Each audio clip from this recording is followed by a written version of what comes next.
I used to listen to podcasts to fill the silence in my apartment, but lately, the silence feels safer. My favorite show, Midnight Murmurs, had this uncanny way of answering the questions I'd only ever thought, never said aloud.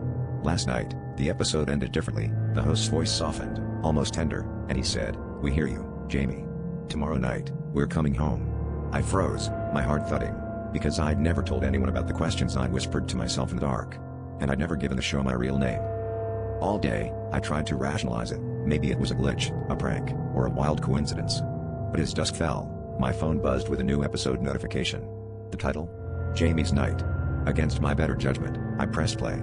The host described my apartment in unsettling detail: the cracked window, the faded red couch, the scent of burnt coffee lingering in the air.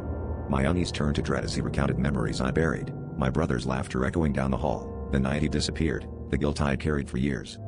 The audio grew distorted, a static scratching at the edges of his words. Then, other voices joined in, familiar, yet impossible. My brother's voice, pleading, angry, afraid. The host whispered, "You've waited long enough." My lights flickered, the room grew cold.